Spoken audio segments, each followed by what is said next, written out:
Voilà, mbote na ba Congomani, mbote na ba Congolais, ba la monde entier, ba ba pesa biso confiance. Vraiment, les lots nazan et c'est makasi à retrouver bino à travers Béton Info. En tout cas, Béton Info, vous s'habituez puisque phénomène béton, les autres terrassés partout.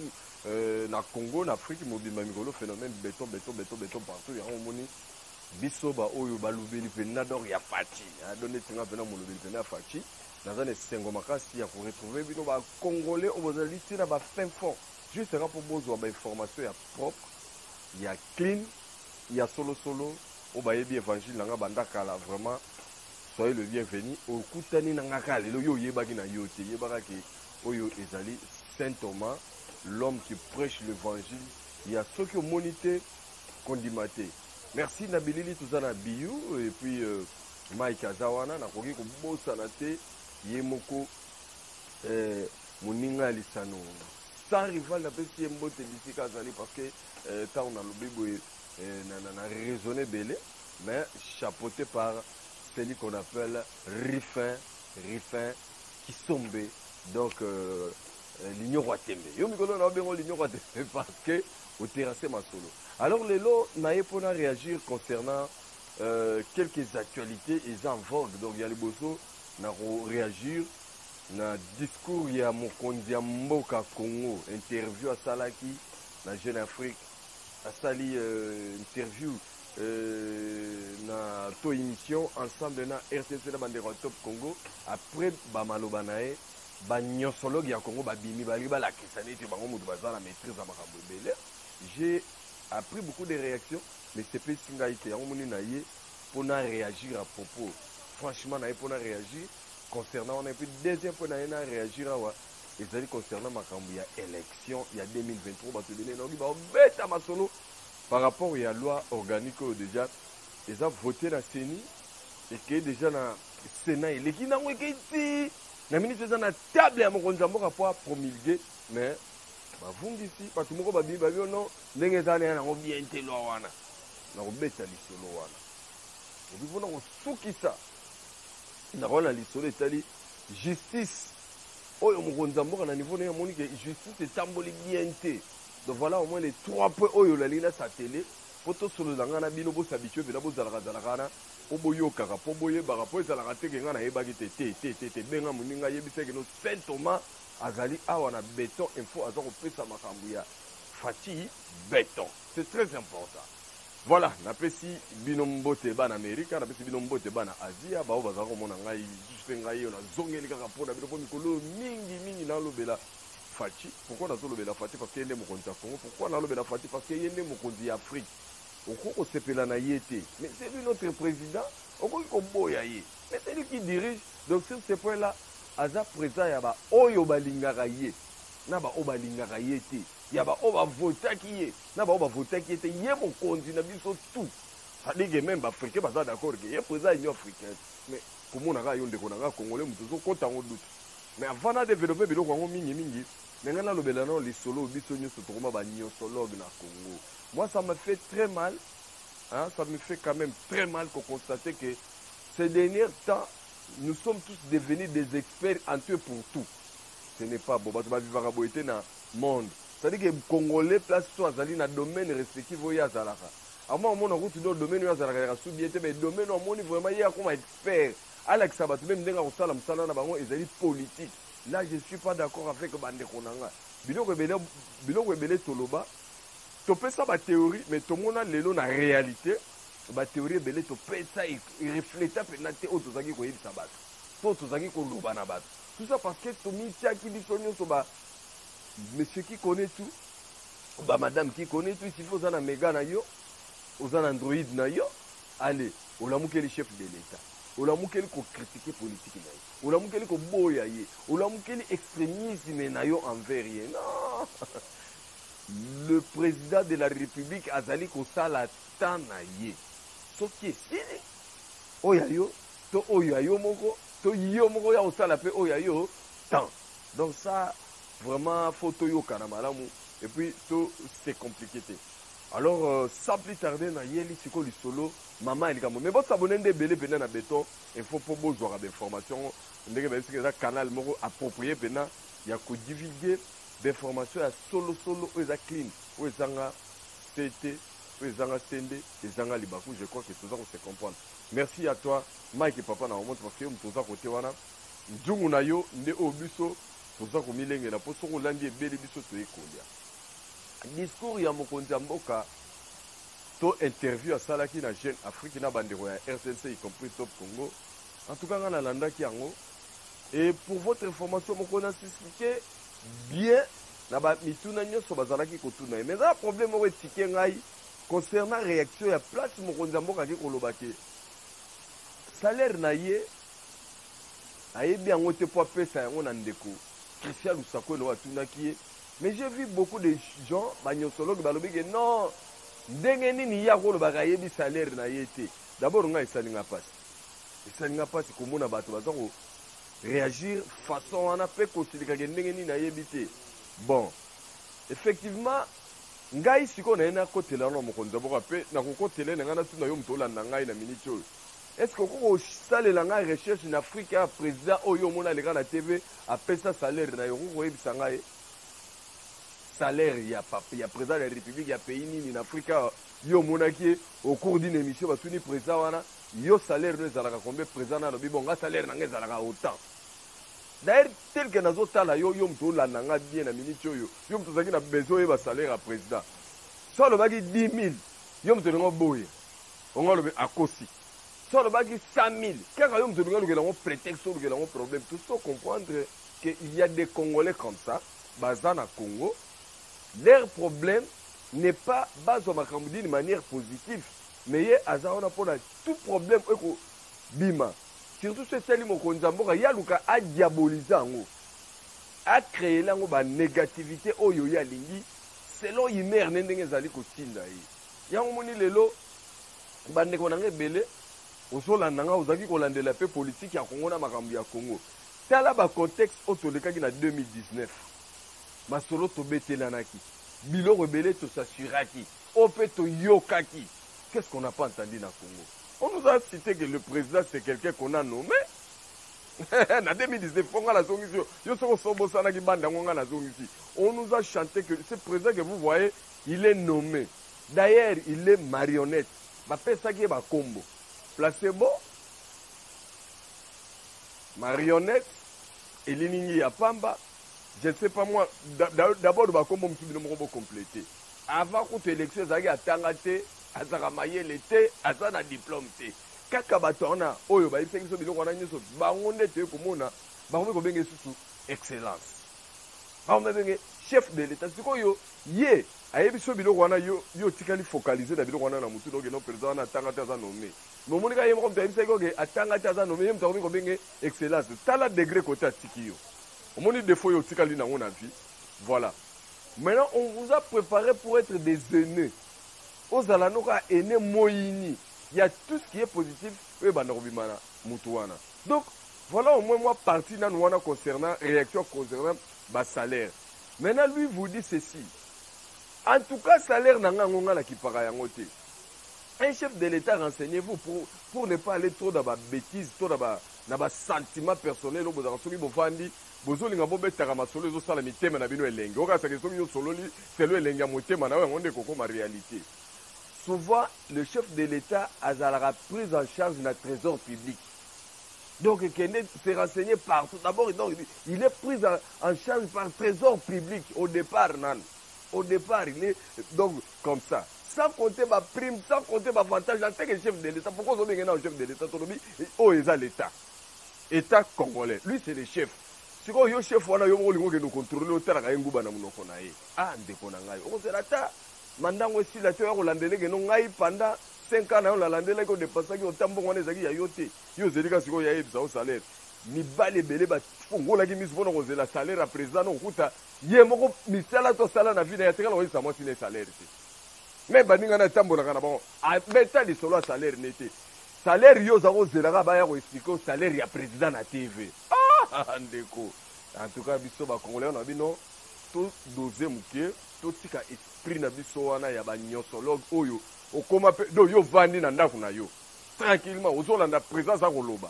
après ozobana président ono ah ake loba boye ndenge nini balobaka boye te donc ye falaki aloba avant loba ya otuna yimero ya yo. Ah, comment on est devenu des experts comme ça? Or la plupart de nous tokomisa nde ignorance na biso raison. Donc yo yebaka no nde makambo ebele te mais ozo développer ba théorie moko boye pendant que ozo maîtriser même pas domaine ya biloko ozoloba.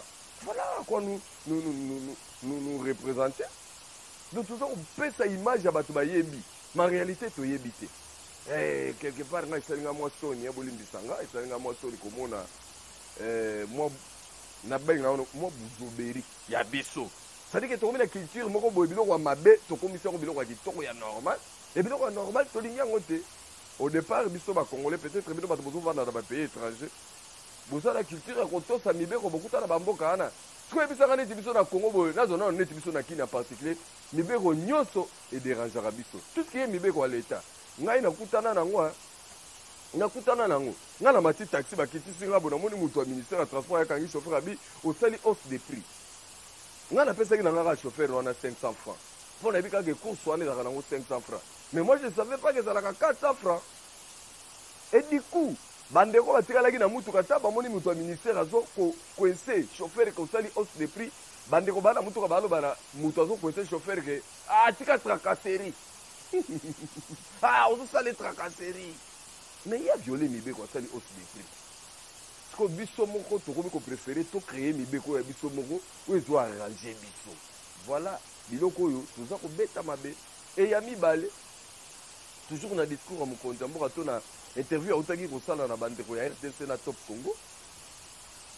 Mon compte moko bandi ko réagir concernant état de siège oyo a Tchena Est.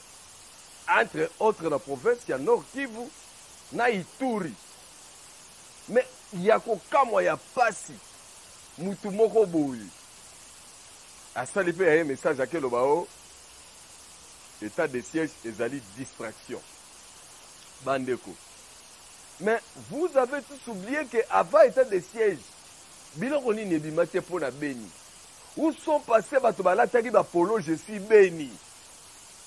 Ba concert rebeta na poto te ono po na Beni bato bakufa. Sikoyo balobi ba solution a Beni et comme eza distraction. Ah! Sikoyo yo solo bango distraction. Pour vous montrer que ba kolo ba sal besoin oyo baza ko sala na Beni na ba Nord Kivu na ba Ituri kuna ba comprendre que cette fois-ci ba kangi bango na mongongo ba kangi bango na gorge. Na état de siège boyoki bondimi siko ke koma terrorisme siko bazona bango na babandi biso mboka na biso bande ezala mboka d'abord ba musulman balaka majorité ti bazalaka minorité mais boyoki na mboka na biso à partir ya Beni bango motiela biso ba bombe ba tanta ba bombe artisanale baza kotika ngo za ko exploser.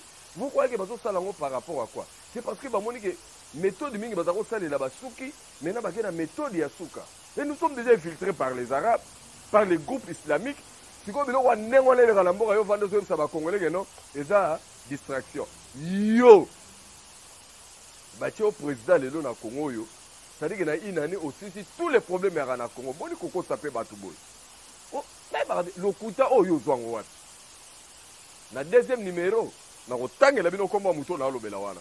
Na rotangue la bino kombo tente wana parce que na qualifié tente pour lelo. Biloko mingi azaka ko revendiquer. Na yemo ko sanga biso to fekte mo tika ko lobango. Akoma mutu actualité likamte la bimi ya Diembele yango. Likamte le bimi ya Diembele. Ko Diembele okoma bi Diembele rôle non nini. Batu nyo pe statut na o ngana za opposant. Bon, est-ce que la constitution na biso to na statut musu ba tshela bato ba résistant, ça n'existe pas. Voilà, tout ça, ça fait partie. Il y a Babouzoba. Oh, yo biso to ko constater que ezana batu baza pona ko décourager ba Congolais. Ezana batu bavandi balingi mboka d'abord rebonga te. Soulagement moko za la pena na population te. D'ailleurs toute population c'est penaté. Pour la bango population faut la souffrance nenga souffrara boye et que bango ba na avantage na bango kili. Ezo sala bango plaisir. Tout ce qui est bon pour la population, bango faut pas le gagner prétexte à diabolisation. Faut pas diaboliser. Mais moi, je vous dis que pendant 2 ans, moi, j'ai vu la stabilité monétaire. Contrairement à ma pays, rien qu'à côté ici, Angola, depuis beaucoup de Covid des bandagi, ceux qui ont moni bango mbongo na bango nenge sali inflation bongo ndimate ba crise au boy. Mais chez nous ici, on a pu quand même maîtriser ça. Mais la période de crise est ça mondiale. Mais toi, tu es là à côté. Vous avez minimisé. Bah, mais ça, là, nous sommes et Ndeko. Zalakazi. On va vous répondre coup sur coup. Tel que Ndeko Moro Zara Olobanakala, malgré Abatam, Loban était Abatam. Natanga Kombo, Rotanga Kombo, deuxième numéro, Narotang la Bido Kombo. Et pour finir, je crois que mon président, il a dit tellement belé, mais il a dit tout réagir concernant mon salaire na état de chete que na otiko lobela bino wana parce que na moni ba nyosolo ba linga ba profiter na bino wana on a linga na to recadrer bango mais tout ce que on a digambo itali 2023 pour na on a mino kwa ba tebele ba za ko beta pe et ça là ki nga pasi ba zu maloba mokonzi ba déformement mokonzi na biso ki neti nga mandat na nga esili je préfère que moi si a remplacer nga mais non ki ba ke bima ono alobi na 2023 zo tiki la maman Olive na ndenge ni Nzambe nayebi ke ndoto oyo olotaka ezalaka ke yazala nde wana te okati akufi pomela champagne ndenge bato moko bamelaka champagne mokolo bayokaka tatani akufi na 2017 un certain 1er février 2017 bato bamela champagne abi esili mboka oyo tokoteka yango sikoyo moto ayo atelemela yango aza te me lelo na miniti bakomo regrete tomelaka champagne me champagne ekomeli biso bololo sikoyo yo mpe okomi kolamuka ozopesa bato bakampagne moko bono ndenge eza na ye kutu na 2023 ya kozala te mpo na biatikela mama Olive bozalaki ne wapi place ya tangelaki okomba mama Olive katikela ye pouvoir na ndenge nini ebanda na ndenge nini est-ce que ba mama Olive wana baza d'exemplaire vraiment na mboka oyo les gens qui nous ont dirigé pendant 18 ans basala toute une industrie ya ba produits surgelés batekaka ngo x8 x10 x100 bana ba bénéfice ba 300% na biloko donc bato basala bakota kopa passeport donc tout ce qui est biloko ezo généré mbongo na mboka na biso bango bakota bakopa wana tu bazwaka mbongo mbongo ezalaka ya vous avez vu présence à regretter non donc corruption na criminalité fiscale on a continué na muto mboka ta na zu pouvoir mais non les gens qui viennent de nous sont des donc vaut mieux que muto abomi mutu ke bato wana vous imaginez degré tala bato place ba chamboka mboka eza na kati ya libulu oyo yo na no monité mais tu te permets et ya kozwali moko boye oya koloba biloba biso totikela Olive Lembe pouvoir ezalaki kelemba obe ndenge nini yango boye aboni kobotika théâtre quoi et je te dis toi qui me regarde maintenant yo mozozo rêver 2023 rêver 2023 c'est pas mauvais chercher quelqu'un qui va remplacer Félix c'est pas aussi mauvais mais d'abord est-ce que yo moko okoma 2023 omituna na question wana te oyebi ke 2016 ka 2016 outaka koleka otatu wana ba 2012 2013 bato ebele bakanaka 2016 me mingi bakoma te bamona yango te yo oleo rezonaka oyeba soki Félix na 2023 bilane ekozala ndenge nini positif to négatif ngala nga na rekomande eloko eleki nyonso yo kende kosenga na nzambe apesa yo nde grâce ozala vivant okoma 2023 komi te soki yo okomi 2023 oza vivant nde yo koyeba nzambe merci nakomi esimbi te nzambe esimbi c'est comme ça siko yo toa na 2021 yo déjà sokomi na 2023 noko bakana yango bakoma te bato mosuku tosala bango ya consultation oyo ya mokonzi ya mboka consultation kaka ya décembre ya année passé awa tosala bango baconsultation tokeba mosolo consultation mais gouvernement ya union sacrée nanu kutu emi bimélité combien bakufi on a perdu beaucoup de nos compagnons pendant période wana moi j'ai perdu un ami François Koula. J'ai perdu un frère. Foun Sabata. On rêvait vraiment un meilleur Congo. Mais le lot est Bisso. Et il ne s'attendait pas qu'à Rokofa. Donc, il y a des choses qui sont selon lui collectif. Vous voyez qu'on met la paix individuellement. Au tali tambolé au tali maram. Parce qu'actuellement, nous sommes en période de pandémie, Covid-19. Et l'architecture, nous sommes en Kenya, à Congo. Donc malade yango balo bezali biso to munde ko tekezali ba cache de to ana ngo ado to la tela ngo apona ko banga policier mais to la tate pona ko se protéger pona maladie wana za réalité de biso ko na kini c'est à dire que il y a aucun congolais il y a aucun kinois azali ko la ta cache de pona ko se protéger na maladie za na yete on porte ça justement kaka po na boya to kutana na policier atianga mal à l'aise yango na cache ne Mais ceux qui font la maladie, Congolais, mon est important. Pourquoi? Excusez. C'est parce que maladie, tango yaki, communication, il y a gouvernement qui a diabolisé la soi-disant opposant. Comme ça, il y a des gens maladie, on a des gens qui ont des copains. Mais tu as les places qu'on a réalité à maladie. Tu as ce comme réalité. On ne parvient même pas à vivre. Normalement, la vie n'est pas ça. Mais beaucoup de nos libertés, restreindre en ma casse, tu as vraiment si qu'on vivre dans qui vive. La carte ça. Un bio. Tu as vivre vraiment dans carte qui vive. C'est-à-dire que vie normale, tu as raté. Ni koloka ya maladie, mais maladie, yo batinyo so même qui sont des bandeli. On ne se passe pas opposé à Fati.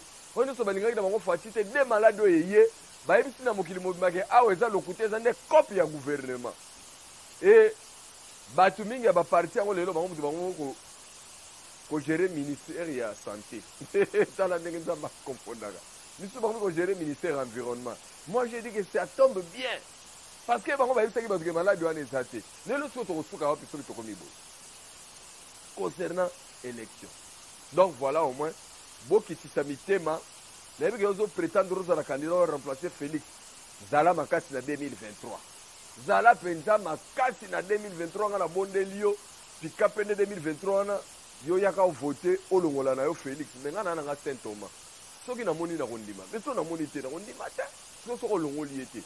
Ngana azaki na ba mouvement citoyen et belé au lelo na ba 2016 toi qui sont au sangani na ba ngana manifestation. Ba lobi no bye bye Kabila. Bye bye Kabila. Même si ba bonga so en janvier. Il y a des gens qui ont dit Kabila président, c'est beaucoup ça qui ngaï. Donc comment janvier 2016, on a Kabila président. C'est que beaucoup ça qui répond à la Saint Thomas. Oh bye bye, mais on a mouton, Kabila n'a pouvoir des IDP. Au route donc, abanabi tout mané kala on les cabatte belé. Alors ba Congolais bande konanga ba Congolais ni tous à la distraité na biyoka yo ke belé, ko yo za interdité. Mais ce qu'on mimoneli makambo na misu, ça tombe bien. Qui continue à se comprendre moi muké. Élection, oui, mais quand on comme une élection, tu as un préalable, mi balé. Il y a les bosses, ils allaient enrôlement, faut ficher ça. Il y a mi balé, il faut identifier qui est congolais et qui n'est pas congolais, bien que ça fait très mal là-bas. Même Yoyo Kikabo, ça dit au pas. Faut bien voir un candidat non libéré Bossala. Il y en a nous voté à comme président déjà, nous comme déjà président de la République. Il y en a pas comme on dans Boroyo. Si quand on a un autre la président de la République, mais pour le moment, nous avons confiance à celui qui est là. On a même le peuple congolais, la bonne voix. Surtout côté voix, on a un sepela na makati. On venait na mona ke yeyo. On biso to zaki kozela, to miye bate. Parce que biso ba congolais actuellement to aneti ba juif. Jésus aye na mokili ba ni yo bate ke na no ayete. Ba lo bonu biso to zela Messi. Jésus salisina mission silisi. Les gens ont dit que Jésus a veillé dans l'église. Or, là, on a